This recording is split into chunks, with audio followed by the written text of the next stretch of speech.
Abrimos, señoras y señores, la tertulia en este jueves, que es 5 de diciembre del año 2024. Empiezo con los saludos allá arriba, en Salto, con Cecilia Aguiluz. ¿Cómo te va, Cecilia? Buen día, un saludo para todos.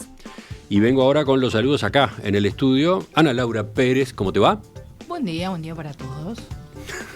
Te va más o menos, ¿no? Bueno, sí, me quemé, pero bueno, cosas que les pasan a los uruguayos que tomamos mate, ¿qué vamos a hacer? ¿Fue ahora nomás eso? Fue hace 5 minutos antes de venir. Bueno. Qué dolor. Pero ahí está, Iniesta. Y bueno, cumpliendo con las ¿qué vamos a obligaciones. hacer?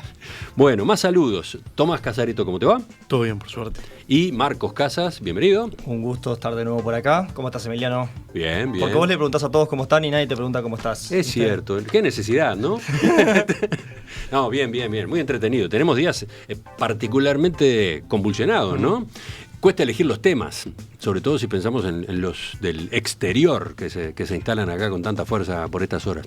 Pero bueno, vamos de a poco, vamos a ir desbrozando ese camino. El presidente Luis Lacalle Pou criticó ayer las posturas extremistas que existen en política y dijo que el coraje hoy está en el centro del espectro ideológico.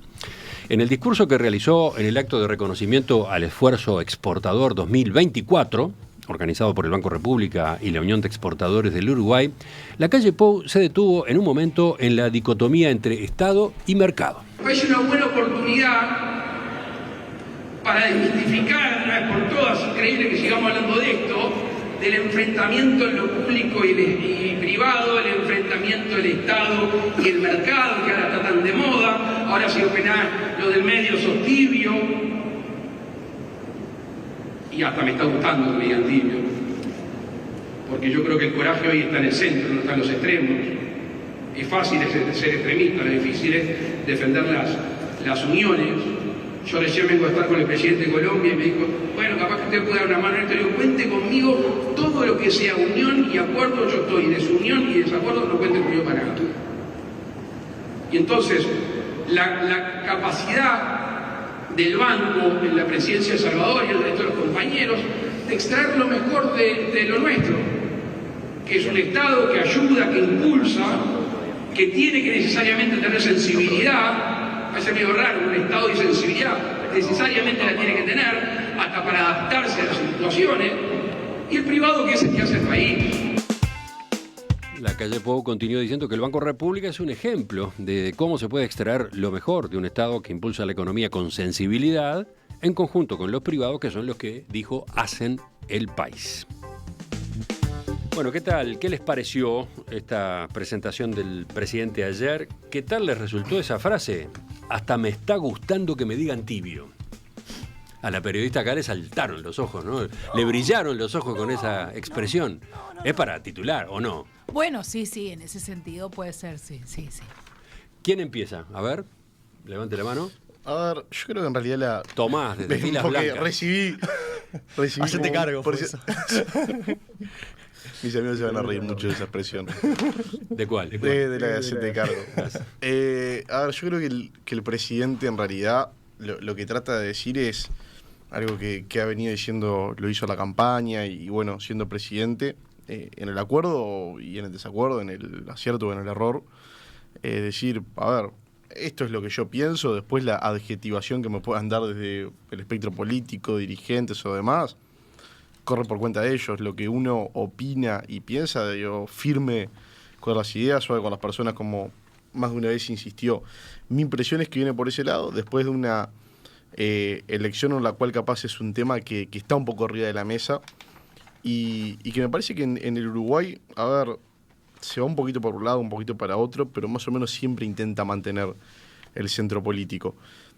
Capaz a veces cuando uno tiene la intención de hacer reformas un poco más profundas, sí implica tener un poquito más a la izquierda o un poquito más hacia la derecha, pero la tendencia racional, por lo menos del día a día, me parece que tiende al centro. Entonces, en mi impresión, va un poco en ese lado. ¿Te conformó, Marco, tú que lo mirabas y lo desafiabas a Tomás para que arrancara? Me parece muy bien y me parece incluso correcto lo que dice Lacalle Pou. Me parece que es un planteo acertado. Yo discrepo con que su gobierno haya sido un gobierno de centro. ¿no? A ver. Acá se complicó la discusión. A ver. Porque cuando hablamos de la ideología de centro, estamos hablando en términos económicos de una economía mixta, ¿no? Es decir, un mercado con incidencia potenciado por una planificación estatal y un enfoque fuerte en el bienestar social, ¿no? O sea, cuando se habla en el mundo de ser de centro es participar de la idea de una economía mixta, ¿no? Eso por lo menos en términos conceptuales. Y a mí me gustaría discutir si efectivamente el bienestar social, que es uno de los ejes de una política, de una economía de centro, fue parte del gobierno de Lacalle Pou, cuando en realidad hasta el año pasado el 95% de los uruguayos tenían menos ingresos que en el 2019. Incluso peor, porque se usa el argumento de la pandemia, y yo lo comprendo, y hubo pandemia en todo el continente, ¿no? Pero la CEPAL aporta datos muy interesantes hasta el 2022, que si lo actualizamos hasta el 2023, da que Uruguay es el único país del Cono Sur más desigual en relación a 2019. Incluso, no sé, gobiernos más neoliberales como Noboa en Ecuador han hasta reducido la desigualdad. Entonces, ese intento por decir que fue un gobierno de centro, por lo menos en lo económico, que es tal vez en lo que yo más me identifico, más me interesa, me parece que no es congruente con lo que fue la política de gobierno, que fueron 4 años de pérdida salarial, más desigualdad, más pobreza, mientras que la economía creció 7 puntos, ¿no? Para mí eso no es un gobierno de centro, para mí eso es otra cosa. Bueno, queda Tomás ahí picando para pensando su réplica. para... Sí. Pero vamos a escuchar las otras voces. Vamos a Cecilia primero.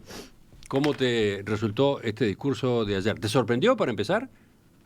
Bueno, a mí me resultó muy interesante, me pareció muy uruguayo, eso de ir al medio, ir a las uniones, ir a intentar hablar de las coincidencias, que es un poco lo que me parece que planteó. No creo que yo por lo menos no lo relaciono netamente con los temas económicos, sino que lo relaciono más con la línea política. Hoy cuando uno mira la política a nivel, sobre todo latinoamericano, pero también internacional, hay como elementos que están tremendamente en las antípodas, ¿no? Se habla de la brecha, algo que en algún momento intentó instalarse en Uruguay, bueno, al final después no prendió. Se habla actualmente de la batalla cultural, o sea, se está todos esos términos. Cuando yo escuché, la primera vez que escuché esto de la batalla cultural fue Agustín Lajes, que lo escuché, y la verdad que era una teoría... sí, acá te acota Ana Laura que, claro, hay un libro, ¿no? Un libro con ese título. Sí, exacto. Y me resultó una teoría extrañísima, pero evidentemente la teoría política actual va hacia ahí, ¿no? Va a esa cuestión de los dos polos, de los dos extremos. Y cuando se habla, bueno, de la grieta, de la batalla cultural, de la cuestión de los extremos, cuando lo escuchás a Milei, ¿no? Que Milei se pone como que si no sos extremo, sos tibio, como una cuestión que está mal. Y yo creo que es muy inteligente y muy sincero el discurso de Lacalle cuando él en realidad dice, no, yo no me pongo en ninguno de estos dos extremos, en realidad para mí la cuestión pasa por el centro. Por eso lo ato mucho más con estas teorías políticas que son bastante modernas y que se están instalando, que con los temas económicos. Entonces, desde ese punto de vista me pareció muy interesante, me pareció interesante que lo manifestara en ese ámbito también, donde hay un ámbito que es mucho más privado que público, donde lo dijo. Entonces me pareció interesante que instalara este tema, porque además lo encuentro bastante valiente en un mundo donde justamente las teorías políticas van hacia otro lado. Y ahora completa Ana Laura. Bueno, capaz que yo voy un paso para atrás. Sobre qué, porque a mí me resulta interesante, de hecho yo venía reflexionando sobre el tema, salieron varias columnas, hilos en Twitter y esto que un poco decía Cecilia, que viene de los vecinos y de Estados Unidos, de la batalla cultural y todo, y entonces me pareció interesante el discurso de Lacalle en ese sentido, también para pensar algunas cosas. Yo creo que sí es muy uruguayo, creo que no lo digo en el mismo sentido que Cecilia, a mí me deprime lo uruguayo que es, o sea, de verdad, me deprime. O sea, ¿por qué? porque los uruguayos tendemos a creer que ciertas cosas son condición necesaria y suficiente. Y no, son condición necesaria, pero no suficiente. O sea, que yo no le diga zurdo de mierda, y voy a usar la expresión porque es la que usa Milei, o imbécil, como dijo ayer en su discurso, y otra sarta de cosas a mi adversario, no significa necesariamente que yo lo escuche, ni que lo incluya, ni que lo deje participar, ni que ni genere consensos. Simplemente estoy construyendo una condición necesaria. O sea, uno no puede sentarse en la misma mesa con alguien que le dice imbécil o que brinda con lágrimas de zurdo, que vaya uno a saber qué serán. Pero Tenés todo el repertorio de Milei aprendido. por favor, soy muy fan. Dicho esto, o sea, con eso no alcanza. O sea, con que vos me digas que yo soy persona y tengo derecho a existir y a pensar diferente, no alcanza. Entonces yo creo que el Uruguay es un especialista en construir las condiciones necesarias, pero no las suficientes. O sea, nos encanta hablar de lo civilizados que somos, pero en realidad en los hechos, cuando vos mirás, y un poco en algún sentido coincidiendo con lo que decían antes, es cuánto hizo este gobierno para unir, cuánto escuchó a los demás, cuánto dejó entrar a las minorías, cuánto articuló efectivamente con el Frente Amplio y sus dirigentes. La verdad que poco. Entonces, me parece un punto ese. Y después, capaz que no para decirlo todo ahora, para no monopolizar, pero algunas definiciones de lo que, porque también me parece que las palabras es interesante, es qué entendemos por tibieza, en el sentido profundo del término aplicado a este tipo de consideraciones. Porque también me parece que hay como un entrevero. Incluso hay un entrevero en lo que el propio presidente de la calle Pou dice, es, bueno, porque el Estado y el mercado, bueno, no, pero una cosa es caminar el camino del medio, que además son dos cosas distintas. Una cosa es escuchar a los demás y otra cosa es caminar el camino del medio. Hay cosas que no están en el medio, cosas que sí, cosas que no. Y ser moderado no significa siempre tomar el camino del medio. Me parece que ahí hay dos cosas que están confundidas. Y lo otro que me parece es, no todo da lo mismo. No es lo mismo Estado que mercado, no es lo mismo dejar al mercado hacer cualquier cosa que dejar al Estado dominarlo todo. No es lo mismo Noruega que Estados Unidos, no es lo mismo. Entonces, creo que sí y no. Y me guardo algunas otras cosas para después. Yo comparto lo de el tema de que no es lo mismo, pero porque la comparación para mí no es la misma. No podemos ver con ojos uruguayos, pero con un lente argentino. O sea, yo capaz en algunos conceptos políticos o económicos puedo coincidir con Milei, que la verdad no lo hago mucho, pero después a la hora de analizar lo que dice el presidente, creo que no puede ser con el lente de cómo se expresa el presidente de otro país, cuando además creo que coincidimos que no es en la forma.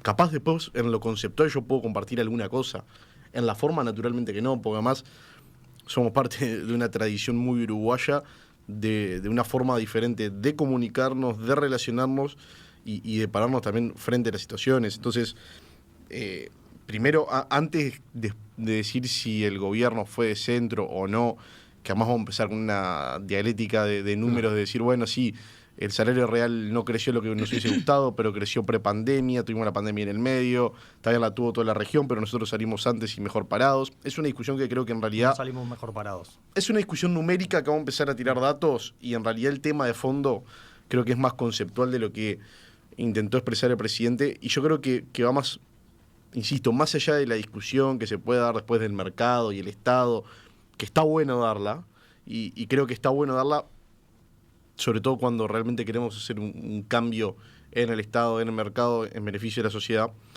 Pero el paso previo creo que es en un momento en el que en el resto del mundo los diferentes actores de primera línea política tienden a la radicalización y a pararse en yo estoy a la derecha o yo estoy a la izquierda. A mí me parece bastante corajudo y bastante interesante el planteo que hace el presidente. Insisto, para después discutir el tema de fondo. Él dice que el coraje está en el centro. Yo por eso mismo decía que comparto y comparto lo que dice Tomás, que es un acierto la reivindicación de los consensos, de los acuerdos, más en un país que está rodeado bueno, en un mundo radicalizado, ¿no?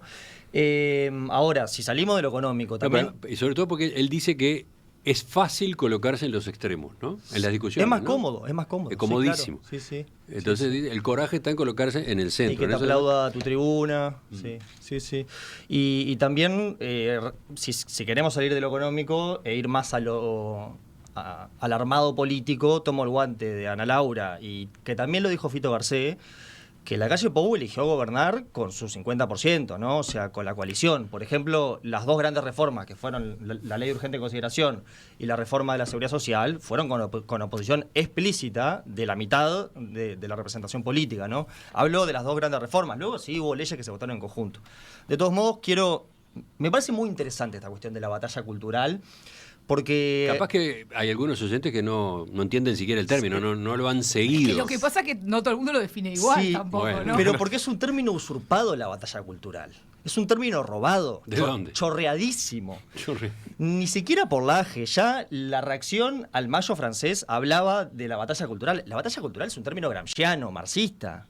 Es un término que Gramsci discutía con el marxismo ortodoxo, que el marxismo ortodoxo staliniano planteaba que las condiciones económicas son las que importan, y que primero hay que tomar los medios de producción y después ver qué hace con la cultura, ¿no? Y que básicamente las condiciones sociales de producción y hablando hoy en día, quién es dueño de gran parte de la riqueza, determina la conciencia cultural de la gente, ¿no? Esa división tan tajante que se hacía en el marxismo ortodoxo entre infraestructura, que vendría a ser la realidad más material económica, y la superestructura. Gramsci lo que viene a decir es, atención, porque desde la superestructura, desde lo cultural, desde las instituciones, desde el gobierno, también se pueden disputar la distribución económica. Entonces, arrancando por ahí de que es un concepto absolutamente usurpado, como también es un concepto usurpado el de la casta política por Milei, que lo puso en boga Pablo Iglesias varios años antes, ¿no? Yo de todos modos... En otro lugar del espectro ideológico, Igual en la España, que no ¿no? para de hablar de Gramsci en su libro, ¿eh? No es que dice que lo inventó él. Si hay algo que está obsesionado, así como Milei está obsesionado con las lágrimas del zurdo, él está obsesionado con Gramsci. No deja de ser, pero que un intelectual o que un autor de ultraderecha agarre a un marxista Sí, y agarre por un eso. concepto de él, es como que un marxista se ponga a hablar de ideología de género, por ejemplo. O sea, es un concepto usurpado. O sea, es un concepto que está perfecto, porque en lo que plantea tiene mucha razón. Ahora, yo no concibo que la batalla cultural esté ganada por la izquierda, ni mucho menos. De hecho, creo que vivimos en un... Pero esa es la queja, ¿no? O ese es el reclamo. Bueno, lo que parte de la autocrítica blanca, que es el siguiente tema, pero quiero adelantar, plantea que hay una hegemonía cultural de la izquierda, que la batalla cultural está perdida porque las murgas son de izquierda, básicamente, o porque en la educación hay mucha incidencia de los de docentes universitarios de izquierda. Ahí estás llevando el concepto al debate político uruguayo Claro. post-balotage. Pero si lo trasladamos a donde estábamos, por Sí. ejemplo, a Milei, también habla de una batalla cultural perdida hasta ahora, digamos, Sí, una perdida batalla hasta ahora. que hay que seguir dando con Pero yo creo que la derecha los tiene ganada la derecha zurdos, cultural. ¿eh? Hace tiempo. Yo creo que en la mayoría del sistema del mundo occidental y capitalista, la derecha tiene ganada la batalla cultural. En un principio porque domina o representa en general los intereses de los grupos más concentrados económicos, y en segundo lugar porque vivimos en una economía basada en el consumo, en donde ser es tener, en donde si no podés comprar cosas te sentís mal. O sea, eso es ideología de la clase dominante. O sea, por eso para mí que la batalla cultural esté perdida por parte de la derecha, para mí es relato, para mí al contrario. O sea, quien tiene que disputarla y quien la ha disputado, y por eso nace desde el marxismo y no desde Adam Smith, es desde la izquierda. Bueno, Ana Laura te escucha y tiene para agregar, pero voy primero a Cecilia, que fue la que hace un rato quizás hizo una de las primeras intervenciones sobre el tema. A ver. Sí, no, yo quería decir que esta cuestión de la cultura como botín, porque en definitiva es esto, tanto tomada por autores de izquierda como por autores de derecha, no es un tema de usurpar términos desde mi punto de vista, sino es de adaptabilidad, digamos, del dominio que quieren tener unos otros. En su momento lo hizo la izquierda, ahora hay autores de derecha que están utilizando los mismos conceptos, pero incluso el mismo botín, que es la cultura. Entonces creo que está bueno que el tema esté arriba de la mesa, porque es lo que está pasando. hay mucha gente, yo cuando empecé a escuchar esto, lo primero que hice me fui a leer a ver de qué estamos hablando porque no la tengo muy clara, ¿no? No digo para hoy charlarlo, sino porque hay mucha gente que todavía no está entendiendo de qué estamos hablando con la batalla cultural, que hablábamos con la grieta, y creo que hoy el presidente de la República lo que hace es poner de vuelta todos estos conceptos arriba de la mesa y dice, mire, hoy se está discutiendo políticamente de esto y de esto, que en realidad son dos extremos, y yo creo que vengo acá a reivindicar el centro, me siento en el centro y estar en el centro es más difícil. Respecto al discurso, para volver justamente a eso, creo que no es un discurso el que él hizo haciendo como un balance de su gobierno. Para mí es un discurso que tiene que ver más con esto que estamos hablando. Porque no nos olvidemos que él hace referencia a todo el tema, que le quedan 87 días de gobierno, ¿no? O sea, hace referencia a que se está yendo y creo que esta es la posición que él está buscando para el futuro. No nos olvidemos que él el 1 de marzo entrega la banda presidencial y el 2 de marzo empieza su carrera política de vuelta, es lo que yo entiendo por lo menos. Entonces, desde mi punto de vista, su discurso no está en hacer un balance y decir, me coloqué en el centro. No, él está hablando de donde se siente cómodo, donde es más difícil pelearla y donde en realidad para mí tiene una mirada puesta hacia adelante y no hacia atrás. Ana Laura, a ver, ¿quién va primero? Yo me quedé pensando con el tema de lo de la batalla cultural, que creo que se termina dando desde un lugar que no sé si es el correcto, porque empezamos con hablar desde, y no digo que lo hayas hecho, pero desde el tema de lo de lágrimas de zurdos y demás. A mí, por ejemplo, lo personal, nunca me vas a tener en esa línea de expresión, y es más, capaz que algunos amigos que un poquito más sí la utilizan, me critican a veces. No me gusta cuando Milei se expresa de esa forma, tampoco me gusta cuando Mujica trata de repuesto a una mujer. O sea, la batalla cultural me parece mucho más amplia que las terminologías que usan algunos actores políticos, que yo en lo personal no comparto. Es una batalla un poco más de fondo y que me parece que es una batalla incluso sana. O sea, tenemos conceptos diferentes de país, de Estado, de sociedad, y se tiene que dar, en definitiva, la batalla cultural debería ser por una sociedad un poquito más integrada, buscando el bienestar para la mayoría, pero me parece que es un poquito más profundo. No me gusta cuando Milei se expresa de esa manera, no me gusta cuando el presidente Mujica tampoco lo hace. No, yo nunca dije que en Uruguay hablaran como Milei. Estoy dando ejemplos, ya sé, por eso dije, al revés, dije que por eso empecé diciendo, no es lo que vos dijiste. Suficiente, porque nos regodeamos otra vez en ese lugar de nosotros no nos hablamos así, como si eso alcanzara. Ojo. Para acá hay un ejemplo en el cual sí se no habla nos hablamos así. mal, Claro, pero tampoco nos sentamos a hay uruguayos conversar y que hacer sí hablan políticas así. de Estado. A ver, Y de los dos lados. Sí, tengamos cuidado por ese lado, ¿no? Hay uruguayos claro, que hablan así. Hay hablan en Twitter todos los días. Por eso. Sí, a mí también. Existen. O sea, por eso digo, Existen. excede a un tema ideológico, me parece. La derecha diario vino a Uruguay, Negre vino a Uruguay. A mí me gustaría Están exportando libertarianismo. Está bien, pero donde voy a Otros ser también que exportan gente de Llegaron Brasil tarde para también. los debates. O sea, es algo que se da, no podemos mirar para el costado. lo que yo quería decir es que existen personalidades públicas que hablan Sin duda. así, desde los extremos, ¿no? Políticos, por ejemplo, sí. No sé, comunicadores También. que hablan así, existen. Y existen anónimos también, o gente común y corriente en las redes. Claro. O sea, se dan esos dos niveles. Tenemos personajes con el discurso extremo y tenemos cantidad de gente que en su participación en redes sociales va por ese camino. No es que en Uruguay eso no exista. Y dirigentes que compartieron el post de Por una Patria sin Izquierda, ¿no? Yo creo que a mí Entonces, Uno pidió disculpas, el otro no. es cierto que no es lo que Dirigentes de predomina. primera línea, Es senadores.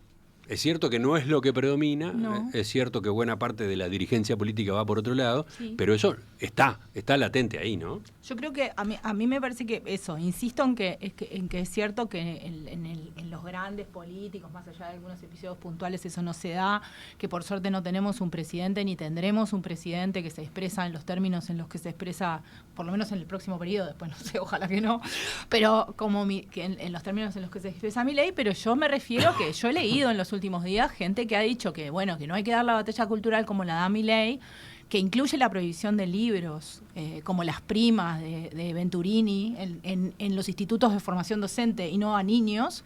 A mí la prohibición de libros me hiela la sangre porque me hace acordar de cosas bastante feas. Entonces, se plantea que no hay que darla así, hay que darla en otros términos, pero se habla, por ejemplo, y yo estoy hablando de cosas que leí o que escuché en los últimos días de personas intelectuales o dirigentes políticos o personas que piensan en el Uruguay, decir que la política es un juego de suma cero. Yo no concibo la política como un juego de suma cero. Creo que no estoy sola. La política no es un juego de suma cero. No es un juego de suma cero porque no existiría la Unión Europea si los políticos hubieran pensado que la política es un juego de suma cero. Y además, de hecho, en los resultados de las últimas elecciones uno ve que la política no es un juego de suma cero. En el Frente Amplio hay gente que perdió muy feo, o sea, y que tiene clarísimo lo que es perder. Y en los partidos tradicionales hay gente que ganó, y que ganó muy bien. Entonces, en realidad, hay un triunfo macro, si se quiere, pero después una serie de micros donde en realidad queda totalmente claro. Pero además, si tú querés lo mejor para un país, no te puedes plantear la política como un juego de suma cero, porque eso es una tragedia. Entonces, en esa penillanura levemente ondulada, de gente amable, decimos cosas como que la política es un juego de suma cero. No. Y yo no lo deliré, lo escuché, lo leí. ¿De quién? Esto. Contanos. No importa. Lo que digo es eso. Y lo otro que me parece importante es, y acá defiendo, me parece interesante el planteo de la tibieza, me parece que sobre todo además la elección de la palabra de la calle, me parece que hay que reconocérselo cuando fue la palabra con la que le pegaron al que fue el candidato del partido que está en la vereda opuesta, ¿no? O sea, él toma el término y lo trae y dice, ojo, mirá que nos ganaron los tibios, no estaba tan mal ser tibio, vamos a retomar eso. En el medio de un análisis y un discurso, a mí me enseñaron que si el otro adhiere a tu idea y te acompaña, no importa a quién se le ocurrió. O sea, no pasa por ahí. Entonces, lo que digo es, la tibieza, y con esto termino, pero me parece importante, tiene 2 o 3 cosas adentro que a mí me parecen muy importantes. Y una es la conciencia, el camino del medio, es la conciencia de los límites propios. De que capaz que vos le estás errando. Es de tus propios límites, de tus dudas, de la ausencia de certezas absolutas. A mí una cosa que me da mucho miedo en tipos como Milei o como Trump es la absoluta y total certeza de que tienen razón. Alguien que piensa que tiene razón en todo, no sabe ni de estadística. Me da un miedo horrible porque no sé cómo cree que eso es posible. Entonces me parece importante eso. Y lo otro que tiene adentro es la idea de la paciencia, la complejidad, el reconocer que hay transformaciones y cambios que llevan tiempo. Y en ese tiempo está ceder la posta para el que viene después lo siga por vos. Esté en tu partido, esté en tus ideas o no lo esté. Cuando la calle lo invita a Orsi a asistir a las reuniones, está siguiendo una tradición histórica del Uruguay. No lo está inventando él, también es importante aclararlo, pero me parece que es como... porque Tabaré Vázquez hizo lo mismo con él, lo llevó a Argentina con él. Entonces, eso es muy importante y hay que reconocerlo. No es suficiente. Hay que sentarse y hacer políticas de Estado. Y para eso hay que acordar en serio, no solo no decirse idiota. Mirá, pero es un primer paso, porque no diciéndole idiota a la otra persona, seguro tenés que mucho es un primer camino paso. andado. Y capaz a veces es fácil caer en esa facilidad, valga la redundancia, viendo la región, no solo con Trump y Milei, sino con también otro tipo de figuras que también creen que tienen la verdad única. No es, por eso creo que no es un tema de izquierda o derecha. A tu intervención. Yo nunca dije que era un tema de izquierda o No, derecha. digo porque solo ejemplificaste 2 y me parece que en realidad es algo que se da mucho más en todo el mundo con diferentes figuras. Yo no siento Hoy que en la día se derecha tiende al uruguaya... extremo. Lo que pasa es que capaz que tenemos un problema a nivel de categorías de análisis. Yo cuando hablo de Trump y de Milei, no se me ocurre pensar que son referentes para la calle. No, si vos tenés otra posición, pero para mí no estoy hablando de la derecha. Es más, ni siquiera habla de la calle. Está hablando en términos genéricos. Por eso yo los ejemplos que puse fueron esos. Porque si no hablaría solo del presidente. Para ir cerrando, de los muchos mensajes de los oyentes, elijo este de Agustín, que dice, discrepo. O sea, discrepa con la calle Pou, con lo de que el coraje está en el centro. Dice, la comodidad está en el centro. No requiere ningún compromiso particular con nada ni nadie. Es una zona gris donde conviven socialdemócratas, progresismo, conservadores y cualquiera que no esté lo suficientemente informado como para tomar partido por nada. Los mal llamados extremos requieren un nivel de compromiso y de coraje que el centro no tiene. ¿Cómo es el nombre? Es imposible construir épica pateando siempre hacia el denominador común. ¿Cómo es el nombre del oyente? Agustín. Agustín, en esto de la usurpación de conceptos que yo venía hablando O sea, primero quiero explicar por qué hablo de una usurpación de conceptos y después defender un poco la postura de Agustín. Yo hablo de usurpación de conceptos porque vos, cuando agarrás una cosmovisión política como es el marxismo gramsciano o el liberalismo de la escuela austríaca, no es que agarrás una partecita, analíticamente te la llevas y podés armar un puzzle con otra cosa. O sea, el concepto de batalla cultural parte de una cosmovisión, de una ontología, y perdón que me ponga como estudiante de filosofía, pues lo fui mucho tiempo, parte de una cosmovisión, una ontología, una manera de ver el mundo, una estructura de valores que está segmentada a partir de la lucha de clases. Y si vos, o sea, es como que me comprás una partecita del paquete, te la llevás porque te interesó la casta, la batalla cultural, y ahora parece que la batalla cultural es un invento de Milei. Y respecto a lo que decía Agustín, otro concepto muy interesante que tiene Gramsci es el odio a los indiferentes, que era justamente esta cuestión de tampoco reivindicar del todo la cuestión de no tomar partido, porque a veces hay que tomar partido ante la desigualdad, hay que tomar partido ante las injusticias, ¿no? Entonces ahí creo que el oyente tiene un punto interesante. Ser de centro igual no necesariamente ser indiferente. Ni Eso no me tomar parece- partido. Ni no tomar partido. No, yo creo que no. Creo que se puede. Tomar el centro es Cuando tomar vos una tenés postura. una situación de injusticia y vos tomás la postura del centro, o sea, creo que está siendo... Porque además siento que, y me parece que la calle Pou ha tratado de salir un poco de, por lo menos en mi impresión, de esa forma. O sea, a veces es como que tenemos la necesidad de encajonar, este es de derecha, este es de centro, este es de izquierda, cuando en realidad, dependiendo del tema y dependiendo de qué es lo que se esté tocando, me parece que podemos tener una Sí. postura u otra. Pero en la ronda de consejos de salario, cuando vos tenés que tomar postura por una clase o por otra, en las últimas 2 rondas, el gobierno, el Poder Ejecutivo, votó 52 veces con las cámaras empresariales y votó 6 veces con los trabajadores. Eso para mí es tomar postura y eso no es ser del centro. Pero es tomar postura. O sea, Sí. lo que hoy Sí, es sí, eso. claro. Yo voy a Creo que hacer sí, una es. pregunta, porque no comparto nada de lo que dice Agustín, pero que además quiero hacer una pregunta. ¿Quién es de extremo hoy en Uruguay? Nadie. ¿Quién es? Bueno, Salle Porque es si me van a decir que es Salle, gente en el quiero ver Parlamento. a ver Te lo acaba qué de decir extremista- Marcos, Salle. Digo, yo Bueno, no sé. Marcos, vamos a ver qué tan extremista es los 5 años con las 2 bancas que tiene.